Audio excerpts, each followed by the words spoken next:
Signs of the times. When will it all end? We're going to be talking to you about important things. I'm going to be teaching on prophecy, especially things that you've heard a lot about: rapture, tribulation, so forth.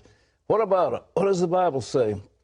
But as I have said before, I say again, God's time clock is the nation of Israel. So we're talking about Israel today as well, and its role in the end of the age, as our series on the signs of the times continues. Well, as Pat mentioned, we'll talk about things that I know many of you have questions about, like the tribulation, the rapture, just in general, the second coming of Christ. You'd like to submit your questions for Pat to answer? You can do that by logging into our chat room. That's cbn.com. We'd like to hear them. And I'm going to probably make a lot of people mad today.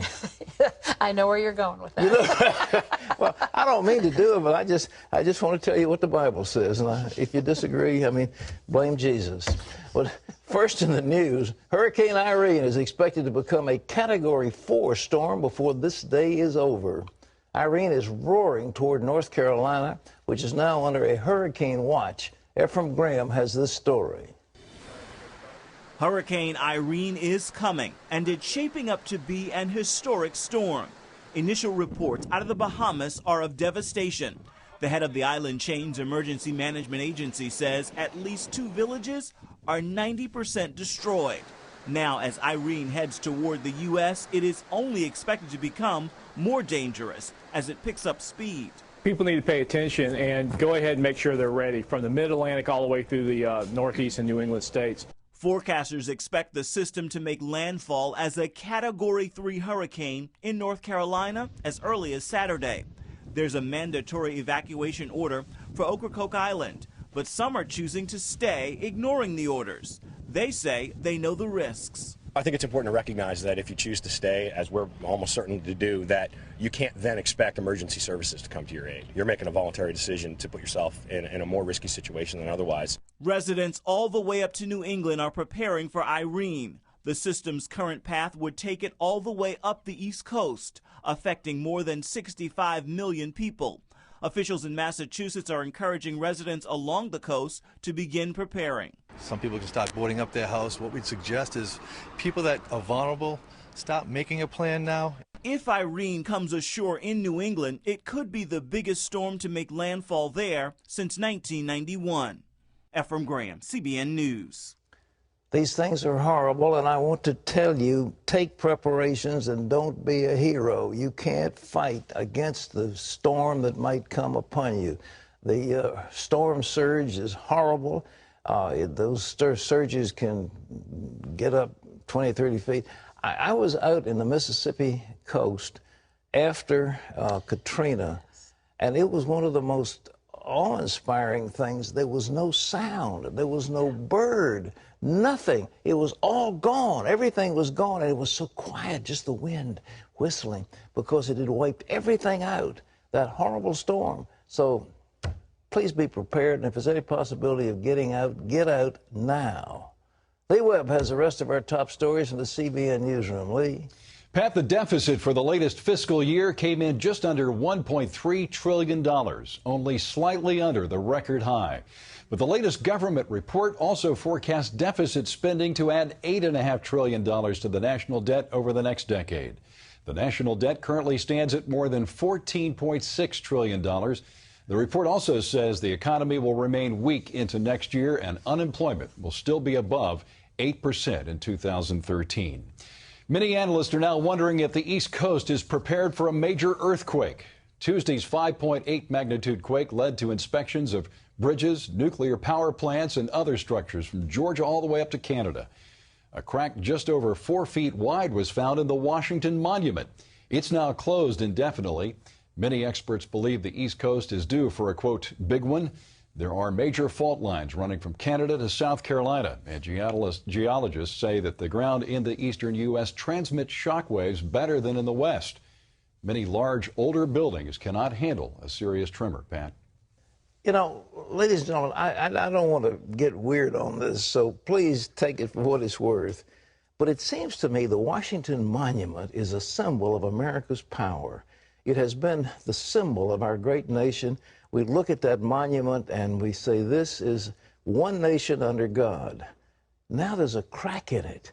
There's a crack in it and it's closed up. Is that a sign from the Lord? Is that something that has significance, or is it just a result of an earthquake? You judge, but I just want to bring that to your attention, that it seems to me symbolic. You know, when Jesus was crucified and when he died, the curtain in the temple was rent from top to bottom. I mean, it was just kind of, and there was a tear, and it was extremely symbolic. Is this is symbolic? You judge. Lee? Religious leaders are calling on New York City Mayor Michael Bloomberg to allow them to help commemorate 9/11. The Wall Street Journal reports Bloomberg has excluded spiritual leaders from the upcoming 10th anniversary memorial service. One city council member says he's shocked by that decision. He points out that many turned to spiritual leaders for guidance after the tragedy. A spokesperson for the mayor's office says they want the day to focus on the families who lost loved ones in the terrorist attacks. Palestinians are pushing for the United Nations to recognize a Palestinian state next month, and some U.S. leaders aren't happy about it.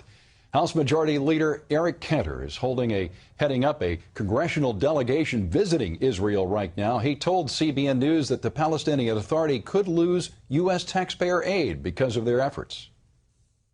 A move to seek a declaration of an independent state in a unilateral way is unacceptable. The U.S. House of Representatives has spoken out on that issue. We do not support an extension of taxpayer aid if that is to take place. Since 2008, U.S. taxpayers have given the Palestinian Authority at least $300 million in direct aid each year, Pat.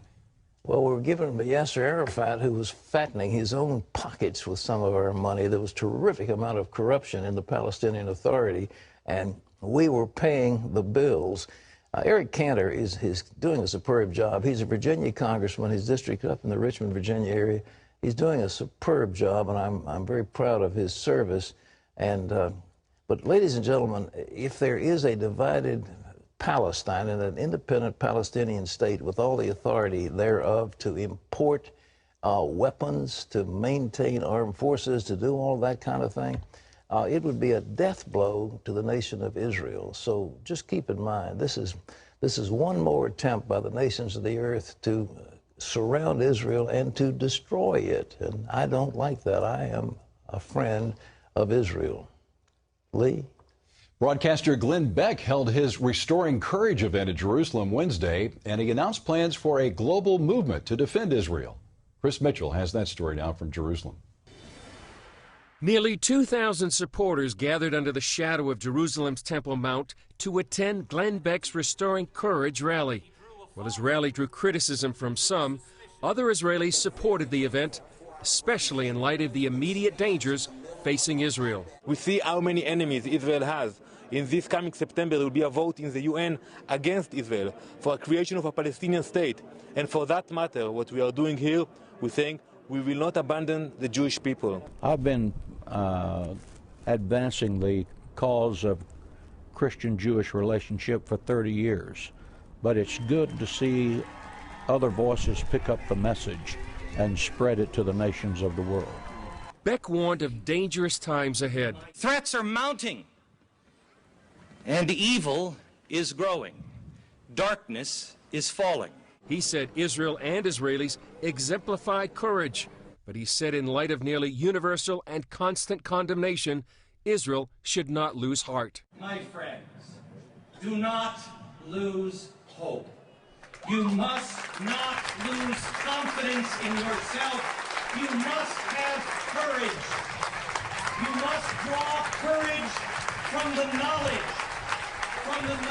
that you were led to this land by God. Beck criticized the United Nations and international human rights groups that routinely condemn Israel and announced plans to begin a global movement to defend the Jewish state. And I will ask them to join me in standing in defense of Israel, the Jewish people, responsibility, and the truth. Beck will address other rallies in South Africa, South America, and then Texas on Sunday about this new initiative. Chris Mitchell, CBN News, Jerusalem. A former UN inspector says Libya has enough nuclear material to make what's called a dirty bomb that can spread radiation.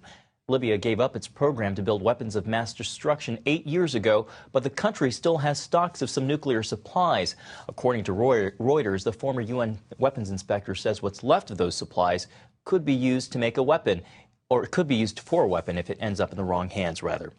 A Mississippi school district has halted public prayers before football games. DeSoto County school officials made that call after complaints from the Freedom from Religion Foundation. The Memphis Commercial Appeal newspaper says the foundation warned school officials in DeSoto that recent Supreme Court decisions prohibit school-sponsored prayer. The Wisconsin-based group says it's dedicated to advancing separation of church and state. Well, you can always get the latest from CBN News by going to our website at cbnnews.com.